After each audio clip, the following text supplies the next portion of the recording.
شیر کو عربی میں اسد کہتے ہیں. ہر حالت کے الگ الگ نام ہیں. زرغام کہتے ہیں جو چیر پھاڑ کرنے والا شیر ہو. زیغم کہتے ہیں جو دوڑتا ہوا شیر ہو. حارس کہتے ہیں حفاظت کرتے ہوئے شیر کو. غضنفر کہتے ہیں بڑے اور بوڑھے شیر کو. توجہ.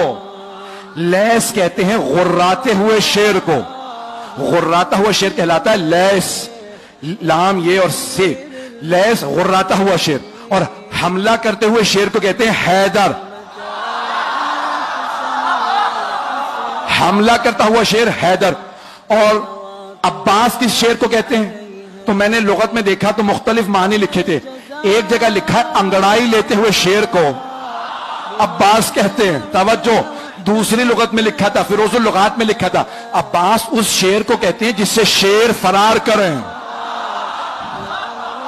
اللہ کے شیر نے کہا یہ عباس ہے.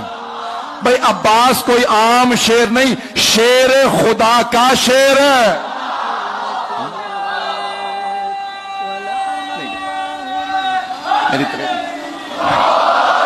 چلتے رہیے گا. جناب عباس بہت شجاع, بہت دلیر. اور میں نے کسی مقام پہ پیش کیا تھا, اشارہ کر رہا ہوں صرف, کہ بے انتہا خوبصورت تھے جناب علی مرتضیٰ. اور سب سے زیادہ آپ کی آنکھوں کی تعریف کی گئی ہے. مولا کی آنکھیں بہت بڑی بڑی تھی. اور جب آپ میدان جنگ میں جاتے تھے نا تو آپ دانت بھینچ لیتے تھے. جب ذوالفقار کھینچتے تھے نا تو دانت بھینچ کے ذوالفقار کو کھینچتے, آنکھیں سرخ ہو جاتی تھی. اکثر لوگ آپ کی آنکھوں کو دیکھ کے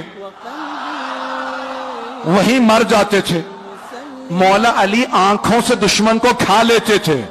بڑے بڑے سورما کا پتا پانی ہو جاتا تھا. جناب امیر کی وہی آنکھیں جناب عباس کے پاس تھی. جناب عباس بھی مولا کی طرح نقاب رکھ کے میدان میں اترتے تھے. مولا بھی نقاب اپنا تحت الحنک نکالتے تھے, اپنے امامے میں سے تحت الحنک نکالتے تھے اور میدان میں جاتے تھے. جناب عباس صفین میں صرف 13 برس کے تھے. اگر سننا چاہیں پڑھو, 13 برس کے تھے صفین میں. تو ایک مرتبہ جناب عباس علیہ السلام جناب امیر کی زرہ پہن کے مولا کی سواری پہ سوار ہوئے, مولا کی تلوار لی, میدان میں گئے. جناب عباس کی زلفیں طولانی تھی, رنگ بہت گورا تھا. تو ایک مرتبہ آپ نے تلوار کھینچی, لڑنا شروع کیا. ساری فوج کہنے لگی علی آ گئے, علی آ گئے. تو دوسرے پوچھتے پتہ کیسے ہے؟ کہ آنکھیں وہی ہیں, تیور وہی ہیں. چلیے گا. تو ایک مرتبہ جناب امیر سے کسی نے آگے کہا مولا آپ یہاں ہیں.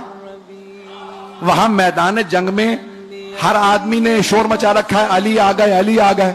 مولا مسکرائے, کہا لڑنے والے سے کہو علی نے بلایا. جناب عباس سے کسی نے کہا آپ کو علی نے بلایا, آپ نے نقاب نہیں اتارا. ایک مرتبہ سواری سے اترے, بس مولا کا نام آنا تھا, گھوڑے سے اترے, ہاتھ میں تلوار تھی, خون بہ رہا تھا تلوار سے, چہرے پہ ابھی بھی نقاب تھا. جیسے ہی جناب عباس کو آتا دیکھا نا تو جناب عباس کے سیاہ امامے پہ سیاہ بال چہرے پہ آئے ہوئے تھے, رنگ گورا تھا. مولا نے دور سے دیکھ کے کہا ھذا قمر بنی ہاشم. کہا ھذا قمر بنی ہاشم, یہ بنی ہاشم کا چاند ہے. عزیزانہ گرامی, جس گھر میں ایک ہی خوبصورت ہو تو خاندان والے سارے القاب اسے دے دیتے, نہیں پہنچا سکا کہ بھئی یہ خوبصورت ہے, یہی چاند ہے, یہی سورج ہے, یہی ستارے, سب کچھ یہی ہے.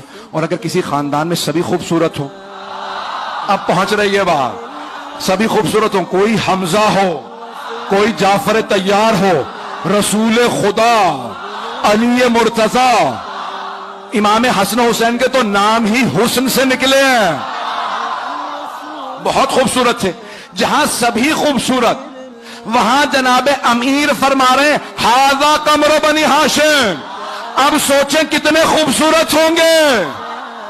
صرف آنکھیں نہیں, ناک جناب عباس کا, آپ کی پیشانی, لب, آپ کے بازو, آپ کا قد, ہر چیز دیکھنے سے تعلق رکھتی تھی. جو ایک دفعہ دیکھتا تھا وہ واپس آ کے پوچھتا تھا کون ہے. جب جناب عباس مدینے کے بازار میں جاتے تھے بازار رک جاتا تھا. جناب زینب کو کسی نے کہا جب آپ کا بھائی جاتا بازار رک جاتا. جناب زینب نے بولا کہ بھیا آج کے بعد سے چہرے پہ نقاب رکھنا. کہا بی بی جیسا آپ کا حکم، کہا بھیا کہیں نظر نہ لگ جائے. سارے مدینے والے ایک ہی بات کرتے ہیں، عباس عباس ہے. ام البنی کی آنکھوں کا تارا جب مولا غازی دھرتی پہ آیا، جب مولا غازی دھرتی پہ آیا، اس ماں کا رتبہ کتنا ہے اعلیٰ، رتبہ کتنا ہے اعلیٰ، اور جس کو ملا ہے او میرا پیر غازی.